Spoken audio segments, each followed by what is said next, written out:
Welcome to another Christ Over Coffee. I'm Pastor Chris Byers of St. John's Lutheran Church in beautiful Gillett, Wisconsin. Glad to be with you one more time here as we continue on. We're going through the Bible. We're going through Genesis. We've gone through the first 21 chapters of Genesis.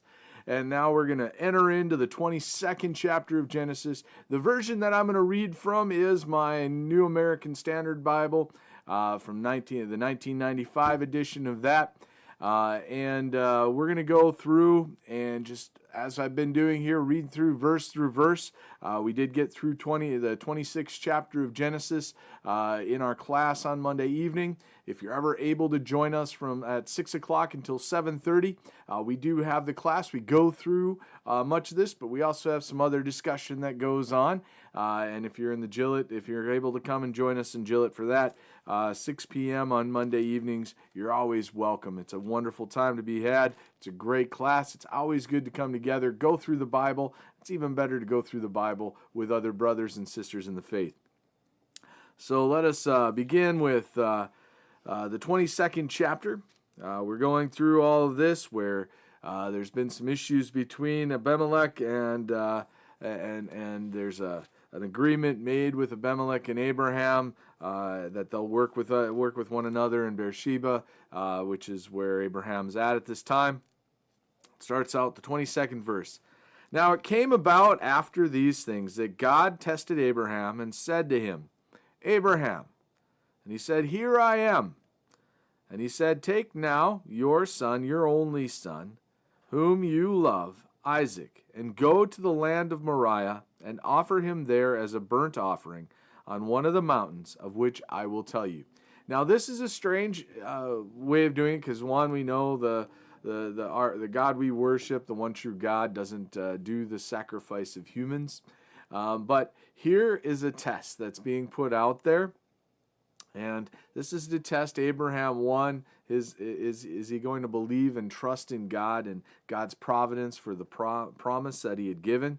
Also, we look here, and it's a reminder here that Isaac is, it says, only son. Well, we know that Abraham has Ishmael.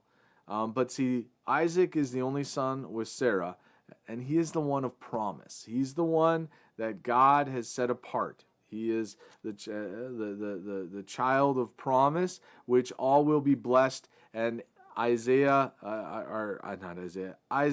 will be the one through whom the line of Abraham will be given, the blessing through the line of Abraham will be fulfilled. So this is really a big step for him. Also, the reality of this is it wasn't uncommon in other cultures at the time of Abraham, and we know throughout ancient history that it's not uncommon for families, for parents to sacrifice their children to appease the gods for blessing and the like.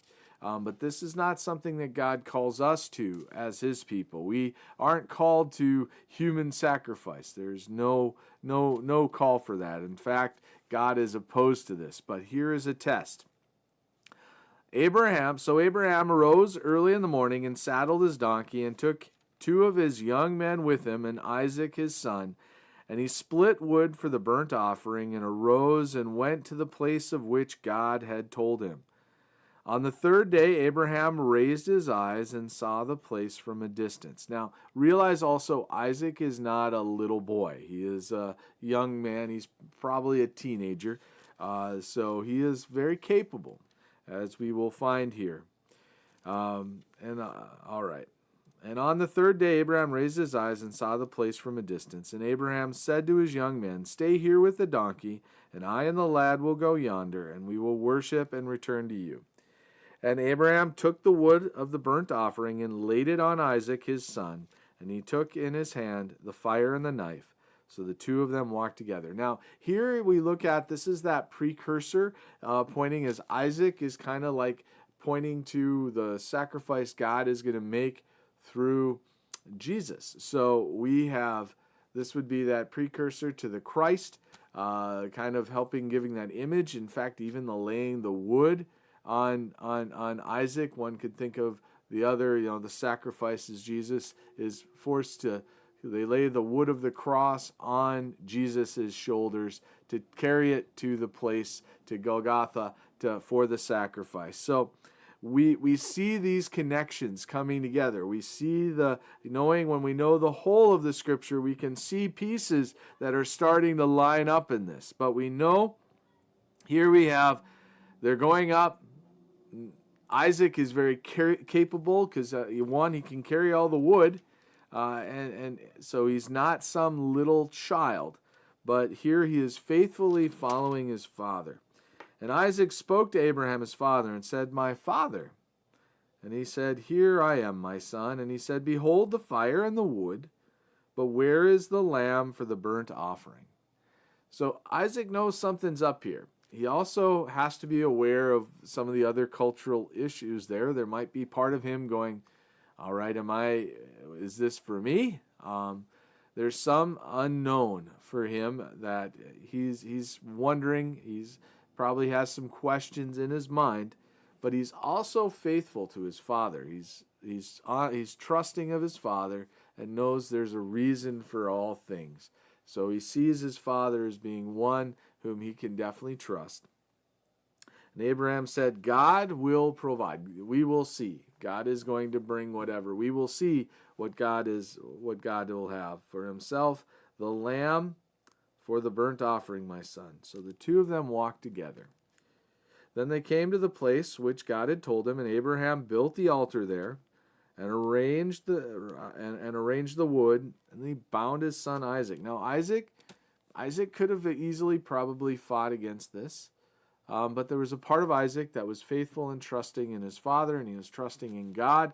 If this was God's will, he was willing to turn it, because Abraham was a good teacher. He was the father. He made mistakes and errors, of course. We know with the treachery of Abraham, constantly saying that Sarah is his sister, and there with the fear there. But we also know the faithfulness of Abraham, and God is also very faithful to him, right? So, and Abraham stretched out his hand and took the knife to slay his son. Okay, so he's getting ready to do the sacrifice. But the angel of the Lord called to him from heaven and said, "Abraham, Abraham." Abraham says, "Here I am." And the angel says, "Do not stretch out your hand against the lad and do nothing to him, for now I know that you fear God, since you have not withheld your only son, from me." Now again, this is the unique son. He's saying, okay, you trust me so much that you would give up everything, trusting that I will fulfill the promise I've made to you. Because we have to realize and remember in this that Isaac is the child of promise. For Abraham to kill Isaac, which God has said will be the child which will carry on his line, will be the blessing. So here Abraham is having to strongly trust, fully trust in what is going on, what God is doing. He's laying it all before God, saying, okay, if I take my son's life, you're going to do something. You're going to give him life back. I have to trust that, or you're going to fulfill through him. You're going to make it work, God. He has that righteous fear we're called to have, that Martin Luther reminds us when he wrote the small catechism. We're to fear and love. We're to fear and love God. And they both go hand in hand. Fear, not fear like, oh, it's scary, but fear of like a child should have to their parent, their father. How we should veer, we should hold and trust in God in such a way that there's nothing we could ever hold back from him. There's nothing we can hide from God. And, all right. Then Abraham raised his eyes and looked. Now, it's not like he raised his eyes and looked and he had eyes behind his head. And behold, behind him, a ram caught in the thicket by his thorns. So he raised up his eyes and he probably looked around. God has provided. He's provided this ram. And Abraham went and took the ram and offered him up for a burnt offering in the place of his son. And Abraham called the name of that place, "The Lord will provide." as it is said to this day, in the mount of the Lord it will be provided. So this is saying he's trusting God is the provider of all things. He entrusts everything to God. And the same we point. We are called as followers of the one true God to entrust all things to God, to not become afraid of anything we see in the world, but to trust that he is going to provide. And he will provide for us everything we need. So, then the angel of the Lord called Abraham a second time from heaven, and behold, by myself I have sworn, declares the Lord, because you have done this thing, and have not withheld your son, your only son. Indeed, I will greatly bless you, and I will greatly multiply your seed, as the stars of the heavens, and as the sand which is on the seashore. And your seed shall possess the gate of their enemies. And in your seed all the nations of the earth shall be blessed, because you have obeyed my voice. So Abraham returned to his young men, and they arose and went together to Beersheba. And Abraham lived in Beersheba. Now it came about after these things that it was told Abraham, saying, behold, Milcah also has borne children to your brother Nahor. Uz his firstborn, and Buz his brother, and Kemuel the father of Aram, and Kesed, and Hazo, and Pildash, and Jidlaph, and Bethuel. And Bethuel became the father of Rebekah.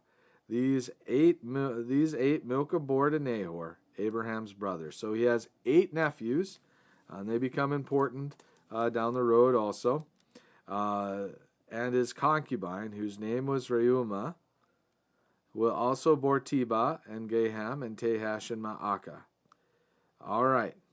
So we know Bethuel became the father of Rebekah. This is very important. It's the only one that's being, ding, ding, ding. This is the only female that's being named very strongly. But we also have God. It's being revealed to Abraham. Your brother has children, and they have children. And this will become important in a moment. So, now, we're moving on to the 23rd chapter. Now, Sarah lived 127 years. She lived a good long life. Abraham's now 137 years. These were the years of the life of Sarah. And Sarah died in Kiriath Arba, that is Hebron, and in the land of Canaan.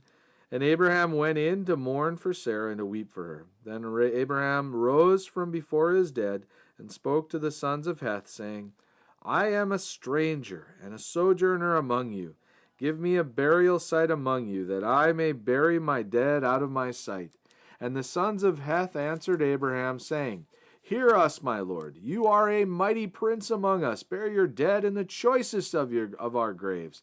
None of us will refuse you his grave for burying your dead. So Abraham rose and bowed to the people of the land, the sons of Heth. And he spoke with them, saying, If it is your wish for me to bury my dead out of my sight, hear me and approach Ephron, the son of Zohar, for me, so that he may give me the cave of Machpelah, which he owns, which is at the end of his field. For the full price let him give it to me in your presence for a burial site.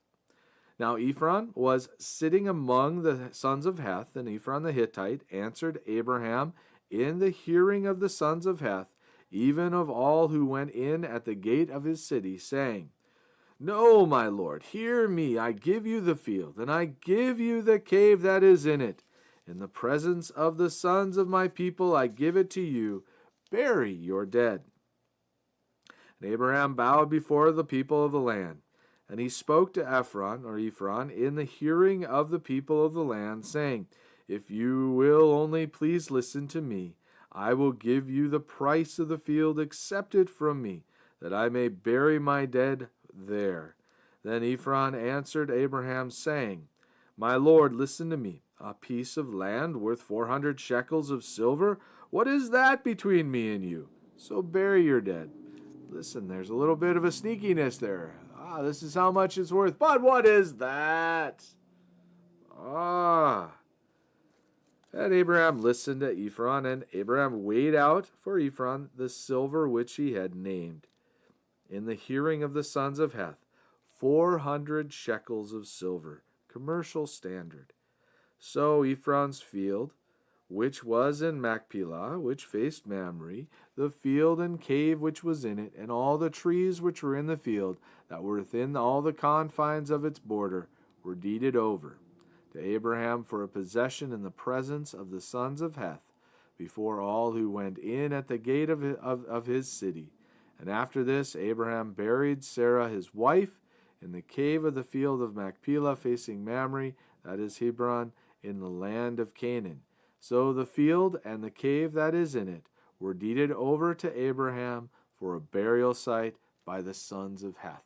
So here we have a transaction agreement. Before they're trying to make it, let us gift it to you.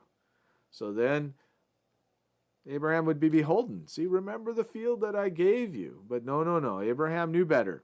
He knew also that these were not men that were following God. These were not people of God. They were in the land of Canaan, which was the promised land, promised Abraham, which would belong to all of Israel. This was what God had said, but they didn't understand or know that fully at this time. But also Abraham also didn't want to have them feel, he didn't want to be beholden to them in any way, shape, or form. So instead of putting himself into that type of relationship, he says, let me buy this from you. Now there's a transactional action where the land is truly deeded over because there is no gift, but it is purchased. So it is his land, whether the relationship between Ephron and anybody there stays positive or negative. There is a positive contractual deed to this land, which he now possesses. This is eternal possession for Abraham and his family also. So now we move forward, going into the 24th chapter. And when we think about this here, we remember now he's in a land that is not yet of the people of God. This is not yet fully Abraham's, though it's promised to Abraham. So now Abraham was old and advanced in age, and the Lord had blessed Abraham in every way. And Abraham said to his servant, the oldest of his household, who had charge of all he owned, please place your hand under my thigh. This is make a contract with me. Place it under my hand. This is one that I may hold, or I may take your life, I may take your hand. You are now bound to this promise. Abraham said, he said, place your hand under my thigh, and I will make you swear by the Lord, the God of heaven and the God of earth, that you shall not take a wife for my son from the daughters of the Canaanites, among whom I live.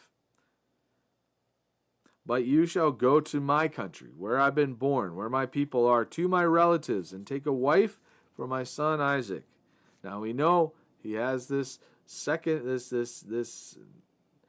niece, this great niece that is there within the land, that Rebekah, and he knows this.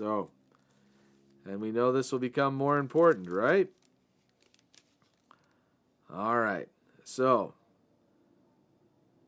And take a wife for my son Isaac. And the servant said to him, suppose the woman will not be willing to follow me to this land. Should I take your son back to the land from where you came? Well, what if the woman's not willing to follow me here? You're making me make a promise, an oath. What if this won't happen? What if she says no? Then Abraham said to him, beware lest you take my son back there. Don't take him back there. The Lord, the God of heaven, who took me from my father's house and from the land of my birth, and who spoke to me and who swore to me, saying, to your descendants I will give this land. He will send his angel before you, and you will take a wife for my son from there. All right, don't take him back there. God's already preparing this. He's let me know this is going to happen. Now, we know Abraham knows about Rebekah, so we know probably what he has in mind here, right?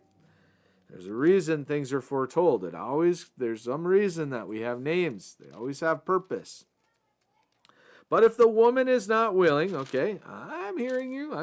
You're doubting, but I'm going to answer your doubt. Then you will be free from this oath, only do not take my son back there. So the servant placed his hand under the thigh of Abraham his master and swore to him concerning this matter. So he wouldn't make the promise until he had a way out, right? I don't know. I don't want to get caught up in this. If I fail, I want to make sure that I still get a reward, right? Then the servant took 10 camels from the camels of his master and set out with a variety of good things. So he comes with some great treasure, right? Of his master's in his hands, and he arose and went to Mesopotamia to the city of Nahor. So this is in the area of Ur, Chaldea. Nahor's there, the family is there. And he made the camels kneel down outside the city by the well of water at evening time, the time when women go out to draw water. Now, this is not like a short run. This is probably a few days' journey at least. And he's sitting there. It's time of the day when it's starting to cool, where they're going to be able to get the water, and it's not going to be so hot. And he said, O Lord, the God of my master Abraham, please grant me success today and show loving kindness to my master Abraham. All right. Be kind to my master. I'm going to pray this over to you. Behold, I am standing by this spring, and the daughters of the men of the city are coming out to draw water. All right. Sounds good so far. Now may it be that the girl to whom I say, please let down your jar so that I may drink, and who answers, drink, and I will water your camels also. Okay, so not only is she to offer water to him, but offer water to the camels. She needs to do this. May she be the one whom thou hast appointed for thy servant Isaac, and by this I shall know that thou hast shown loving kindness to my master. So here he's saying a prayer, but there's some, you got to think, there's some testing in here. He's saying, okay, not only one of these girls, but one she has to offer to give me a drink, plus offer to water my camels. And it came about before he had finished speaking that, behold, Rebekah, who was born to Bethuel, the son of Milcah, the wife of Abraham's brother Nahor, came out with her jar on her shoulder. And the girl was very beautiful, a virgin, and no man had had relations with her. And she went down to the spring and filled her jar and came up. Now this is to let us know the character of her. How would you know that? You know, we were kind of joking. She's wearing, it's got written on the jar, virgin, I'm the one, I'm chosen, daughter of Bethuel. No, but really, no, there had been things about her. She would have been dressed in a certain way to let people know that, one, she's a virgin and she's unmarried. So there, this would be this promise to her. And also, she was very pleasant to look at, is how she's understood. Then the servant ran to meet her and said, please let me drink a little water from your jar. So he says, I'd like a drink. And she said, drink, my lord. And she quickly lowered her jar to her hand and gave him a drink. So he asked for a drink, she gave a drink. Now here's the second half of that test. Now when she had finished giving him a drink, she said, I will draw also for your camels until they have finished drinking. Now this is a big gift, because you have to think, camels, they drink a lot of water. So this wasn't just a little water, this was a lot of water for 10 camels. So she quickly emptied her jar into the trough and ran back to the well to draw, and she drew for all his camels. Meanwhile the man was gazing at her in silence, to know whether the Lord had made his journey successful or not. Then it came about, when the camels had finished drinking, that the man took a gold ring weighing a half shekel and 2 bracelets for her wrists, weighing 10 shekels in gold. And he said, whose daughter are you? Please tell me. Is there room for us to lodge in your father's house? And she said to him, I am the daughter of Bethuel, the son of Milcah, whom she bore to Nahor. Now he's getting a confirmation. This is truly a daughter of the family, of Abraham's family. So, and again she said, we have plenty of both straw and feed and room to lodge in. Then the man bowed low and worshipped the Lord, and he said, Blessed be the Lord, the God of my master Abraham, who has not forsaken his loving kindness and his truth toward my master. As for me, the Lord has guided me in the way to the house of my master's brothers. Then the girl ran and told her mother's household about these things. All right. Now Rebekah had a brother whose name was Laban, which we know it will become, if you've read through this, you're going to know he's an important figure later on. And Laban ran outside to the man at the spring. And it came about that when he saw the ring and the bracelets on his sister's wrists, and when he heard the words of Rebekah his sister, saying, This is what the man said to me, he went to the man. And behold, he was standing by the camels at the spring. And Laban said, Come in, blessed of the Lord. Now he looks, there's much wealth here. There's potential. Why do you stand outside, since I have prepared the house and a place for the camels? So the man entered the house. Then Laban unloaded the camels, and he gave straw and feed to the camels, and water to wash his feet and the feet of the men who were with him. But when food was set before him to eat, he said, I will not eat until I have told my business. And he said, Speak on. So he said, I am Abraham's servant, and the Lord has greatly blessed my master so that he has become rich, and he has given him flocks and herds and silver and gold and servants and maids and camels and donkeys. Now Sarah, my master's wife, bore a son to my master in her old age, and he has given him all that he has. And my master made me swear, saying, You shall not take a wife for my son from the daughters of the Canaanites, in whose land I live. But you shall go to my father's house and to my relatives, and take a wife for my son. All right. And I said to my master, Suppose the woman does not follow me. And he said to me, The Lord before whom I have walked will send his angel with you to make your journey successful. And you will take a wife for my son from my relatives and from my father's house. And then you will be free from my oath when you come to my relatives. And if they do not give her to you, you will be free from my oath. So I came today to the spring and said, O Lord, the God of my master Abraham, if now thou wilt make me my journey on which I go successful, behold, I am standing by the spring, and may it be that the maiden who comes out to draw water, and to whom I say, Please let me drink a little water from your jar, and she will say to me, You drink, and I will draw for your camels also. Let her be the woman whom the Lord has appointed for my master's son. So he's saying, May this woman, and this woman we know as Rebekah, before I had finished speaking in my heart, and behold, Rebekah came out with her jar on her shoulder, and went down to the spring and drew. And I said to her, Please let me drink. And she quickly lowered her jar from her shoulder and said, Drink, and I will water your camels also. So I drank, and she watered the camels also. Then I asked her, and she said, Whose daughter are you? And she said, The daughter of Bethuel, Nahor's son, whom Milcah bore to him. And I put the ring on her nose, and the bracelets on her wrist. And I bowed low and worshipped the Lord, and blessed the Lord, the God of my master Abraham, who had guided me in the right way to take the daughter of my master's kinsman for his son. So we know with these gifts, there was some reason. There's a reason why it was put in her nose, why she was given the bangles. Because there was an intention that was put forward with that.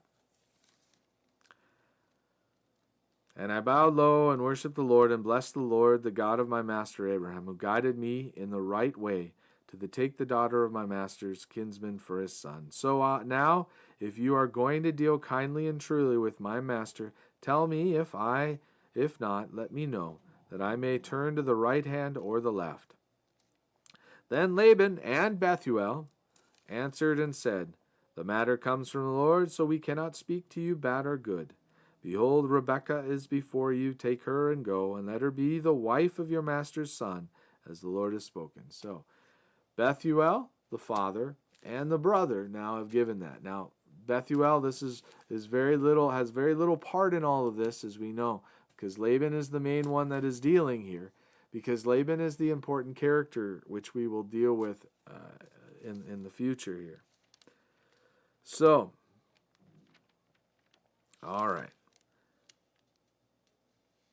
And it came about when Abraham's servant heard their words, and he bowed himself to the ground before the Lord.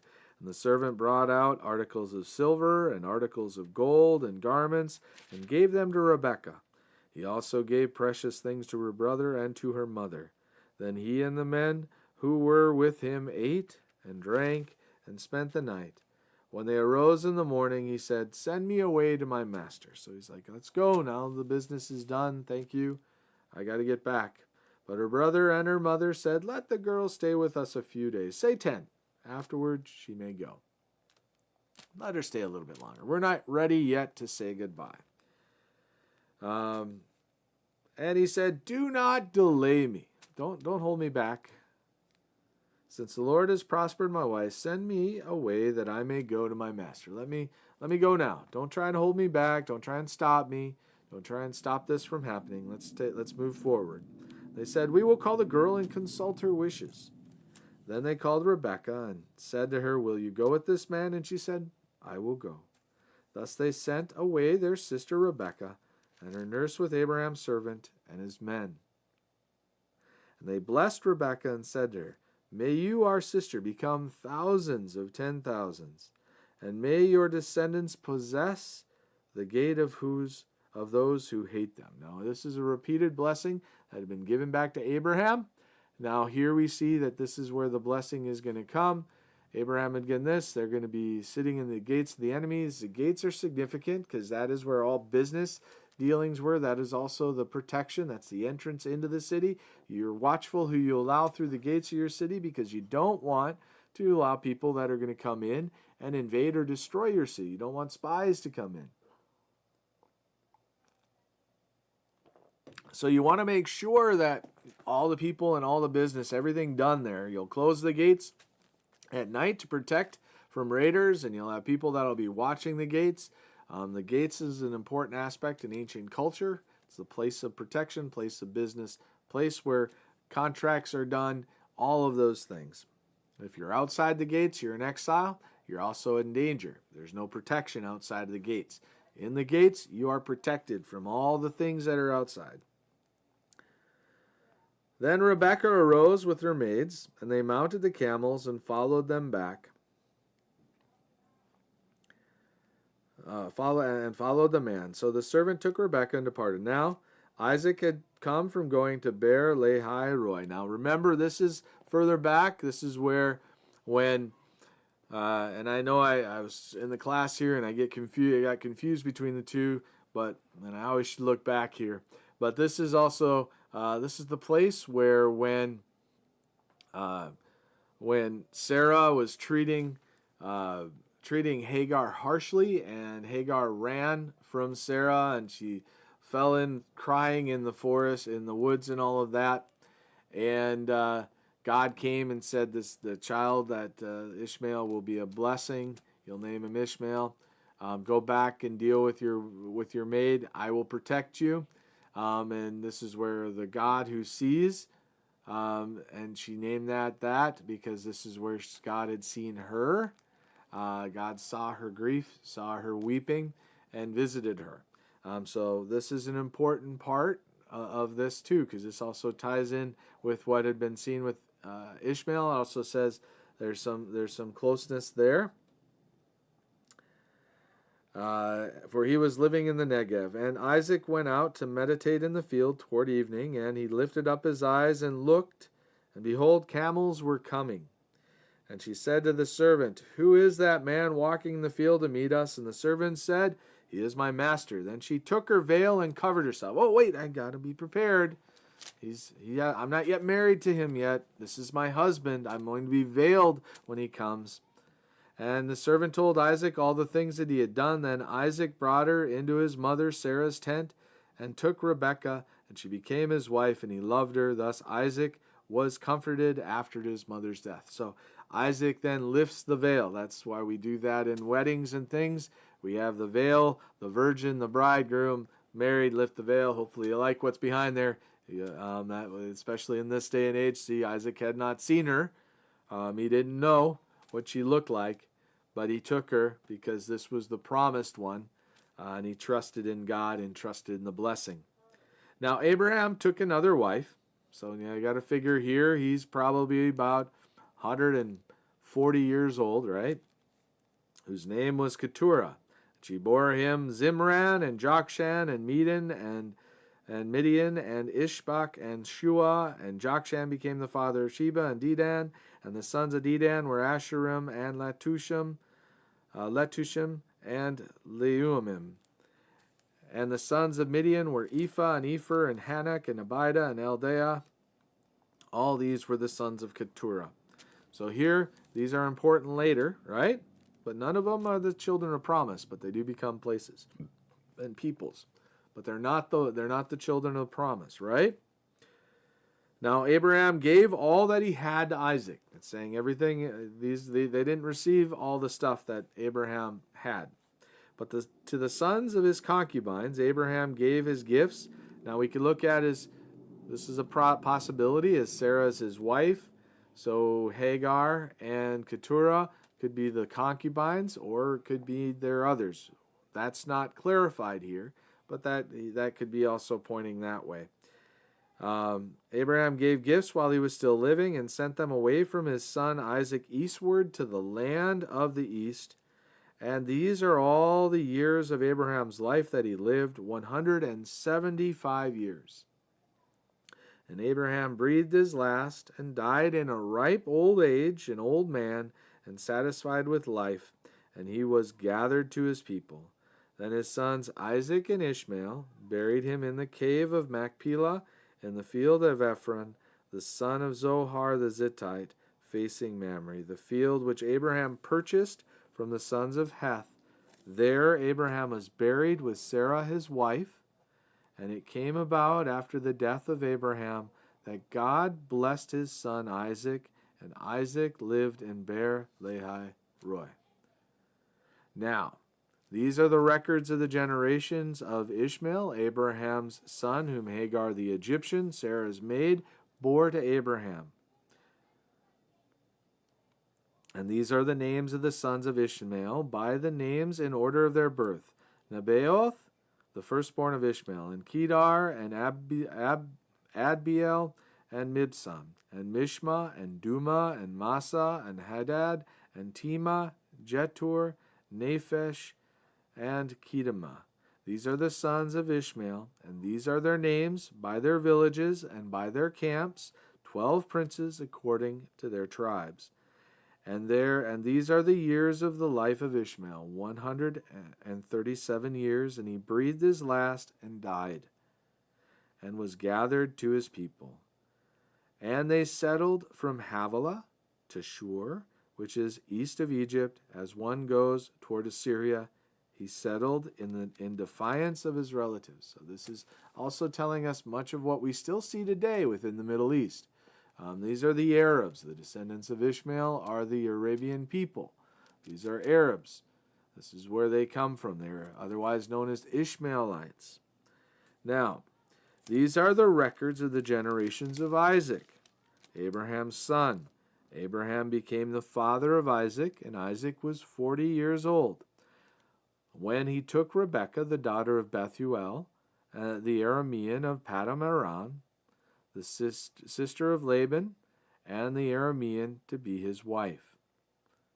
And Isaac prayed to the Lord on behalf of his wife because she was barren. And the Lord answered him, and Rebekah his wife conceived. But the children struggled together within her. And she said, "If it is so, why then am I this way?" So she went to inquire of the Lord, and the Lord said to her, "Two nations are in your womb, and two peoples shall be separated from your body. And one people shall be stronger than the other, and the elder shall serve the younger." When her days to be delivered were fulfilled, behold, there were twins in her womb. Now the first came forth red all over, like a hairy garment, and they named him Esau. Now we would say there are many in this world still today that have the issue of much hair, the dog boy and the bearded ladies and things of that nature. We know them from old circus sideshows. And one would argue, yeah, there's probably some tie genetically to the line of Esau with them. And afterward his brother came forth with his hand holding on to Esau's heel. So his name was called Jacob, which also means to cheat. And Isaac was 60 years old when she gave birth to them. So they were married. They were together 20 years until they had their first. When the boys grew up, Esau became a skillful hunter, a man of the field, but Jacob was a peaceful man living in tents. Now Isaac loved Esau because he had a taste for game, but Rebekah loved Jacob. So we see the conflict also being shown in there that is being set up too. You got the father's favorite and you got the mother's favorite. Jacob is the mama's boy. And when Jacob had cooked stew, Esau came in from the field and he was famished. And Esau said to Jacob, "Please let me have a swallow of that red stuff there, or that red stew there, for I am famished." Therefore his name is called Edom, being famished. But Jacob said, "First, sell me your birthright." And Esau said, "Behold, I am about to die. I am about to die of hunger." So he swore. "So of what use then is the birthright to me? So if I'm dead, what good is my birthright? I'm starving to death here, brother. Feed me. Of course I'll give you this birthright. I'll give it to you openly and freely." So here we see he gives up his birthright so quickly. And Jacob said, "First swear to me." So he swore to him and sold his birthright to Jacob. Then Jacob gave Esau bread and lentil stew, and he ate and drank, and rose and went on his way. Thus Esau despised his birthright. So we went through all this. We're up through, and we'll start up with the 26th chapter next time. We went all the way. There was a lot there. And you think about everything that's going on, and you can also look in history today, modern events, and you can see where things have been set up in this area. This was an area of great conflict for early on, right? But see, God had still promised it. There was going to be blessing there, and this is where God is strongly at work, right? We see him at work throughout this whole process. And we give it over, and we say, here we are. And we move on as we go, and we see more that's going to go on throughout this process here. As we continue to work through the Word of God, we talk about the parts and listen to what's being said. Where is God speaking to us in our heart, and how is He drawing us deeper into the story as we see it unfold for us? And we look and we. All right, so when we look at all of this, we're going to see everything that God is at work in as we look through these prior 25 chapters. Now we're going to continue on in the 26th and see God's continued unfolding promise. So I hope you've enjoyed this opportunity, this time we've had here to study, and I look forward to the next time that we can come together. But always remember, each and every week, if you find this to be a helpful thing, share it, get it out there. If you have any comments or questions, please leave them in the comments, or if you can always email me too. But I hope you enjoy this. I enjoy being able to open up the Word of God, and hope that you are ever drawn closer in faith to God. And always remember that Jesus loves you, and so do I.